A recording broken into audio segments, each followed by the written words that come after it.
Hi, I've got the Super Tuesday Wounded but Alive blues today, and the mind looks ahead to the 10th, 17th, and beyond. But I must first dwell upon Plato and his Socrates, as my students are reading the Apology and Crito now, two of his dialogues. Appropriately so, I think, as they, philosophers and teachers, invite us to question everything in the search of truth. And amazingly, as politely and self-deprecatingly arrogant as Plato can appear to be, he tells us in the end that he knows nothing, ever questioning, ever wondering, ever reasoning, ever confronting, the always more of learning.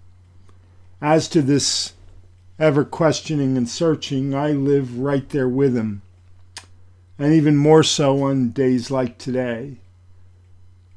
Plato's after the unassailable truths and virtues: love, empathy, virtue, honor, honesty, wisdom, faith, civility, justice, etc. Words that fill our minds on Super Tuesday post-mortem days. With God and with time and with all things, Plato's contention is that the unexamined life is not worth living, or what will be Emerson's invitation to be a Columbus to the hidden worlds within you. Whenever I go to Plato, my mind wanders, and I tell my students if they give him any shot at all, so too will theirs. I checked some old notes and found that I wrote this to former students upon reviewing their Platonic reflections just last year. It is in the striving to make gentle the life of this world, as Plato did, that one defines just who they are. The earth is a miracle. Life is a miracle. You are a miracle and wonder. Grace, beauty, and yes, sorrow fill our cups. And it is oh so much bigger than us, and so to the mystery of creation and the mystery of your own soul and the mystery of God. Yes, there is too much injustice and hatred and violence, and all good souls, as Plato implored, must call it out for what it is.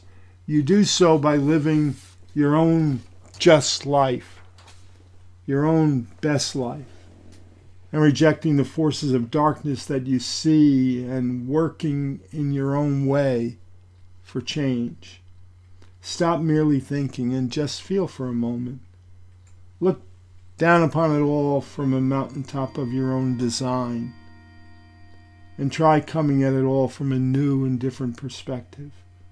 As to any hopes or beliefs you may harbor to serve others, and not merely yourself, and to be an advocate of change wherever there is injustice yourself, it is, no matter how near or distant any action, my belief that you have then already charted a best course and are in pursuit of what Socrates would call that greatest improvement of your soul. As to that jump to nihilism by a couple of you, it was a bit of a quantum leap for me, for while what you know now might fail to satisfy, what you aspire to and continue to reach for most certainly may. There's always hope, and however trite it may sound, it is on all of you, on all of us, to be the change we want to be in this worn and weary world. To those without faith or belief in God, it is living in love and goodness and righteousness and empathy and service, as should people of faith as well, where you must live. And while you may not want to hear this and reject it as my personal folly, my faith nonetheless demands that I tell you that the God of love, who I hold tight to, indeed knows and walks with you. The Gospels and all faiths are high on showering God with praise. Yet we praise him best, I think, and are simply giving a damn about and loving one another.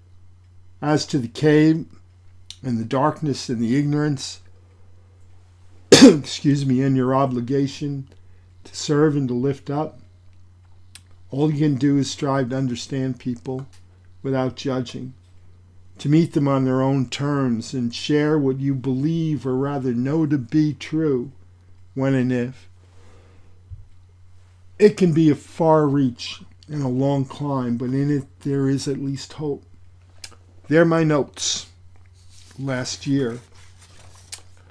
And now, devoid of judging, permit me some brief comments upon yesterday's Super Tuesday Democratic primary results in Platonic fashion, preceded by some comments on where I've always lived politically. For ever since JFK was assassinated in 1963, when I was in 8th grade, I began paying close attention, very close attention. And I saw the rich man v. poor man, the empowered v. forgotten, and the white v. African American Hispanic minority divides. The three great divides that in all my 57 years remain tightly intact. And I've been in it often in the field itself for Bobby Kennedy, Eugene McCarthy, Mayor Kevin Hagan White of Boston, George McGovern, Senators Frank Church, Paul Simon, Bill Bradley, and yes, Crazy Bernie, twice. And every single time, I have watched power coalesce in homage to the safe and the routine, and never, ever to the bold. And I've watched the once holy pretenders dissolve in the interest of getting theirs. And oh, the deal-making and the big money and even the occasional violence wins. The choice is always the moderate, centrist, milquetoast of a government that insists that ordinary people continue to struggle and to suffer. Always, always, this happens. It took just 2 days for the Democratic elite and establishment today. An elite that have not unlike Game of Thrones mindsets. They all have skin in the game. And they prop up their dead man walking of a candidate. Just look what happened in 2 days. Reid, McAuliffe, Clyburn, Kane, O'Rourke, Buttigieg, Klobuchar, and just today, Bloomberg, along with his unlimited PAC money. As Van Jones said earlier today, it was as if the empire struck back. All for Joe, who last night mistook his wife for his sister, only recently lost the key words in our declaration and referred to it as, you know, that thing, who told us last week that he is running for the United States Senate, and who lied recently about getting arrested in South Africa while inventing other Nelson Mandela heroism tales, a la memories of good old Corn Pop.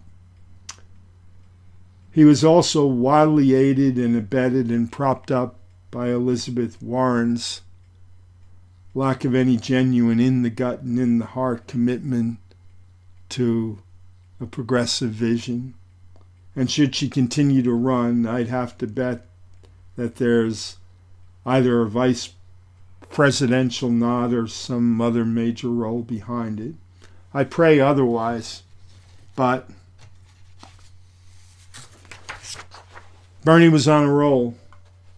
Bernie, the only one since FDR who was insisting on systemic change that will accrue to the benefit and the health and the hope and the promise of the mass of the overwhelming majority of Americans.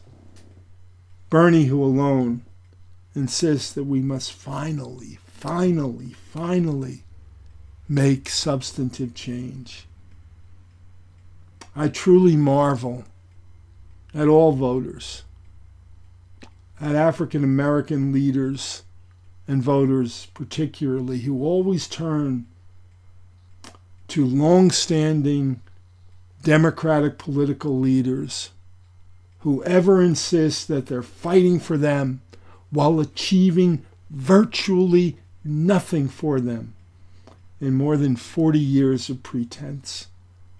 The wealth and the economic paradigm for the average African American in the United States today is literally the same as it was 52 years ago when Martin went to the mountaintop and called us all to be on fire for change and for justice.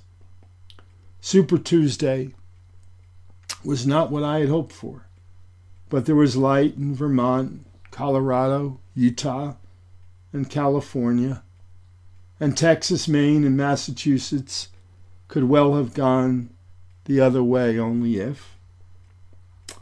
Oh, I am oh so tired. I have voted for winning presidents in the past with measures of hope, but I have never ever had an I'm all in, heart and soul winner in 57 years of trying. And in little more than a week, I'll be 70.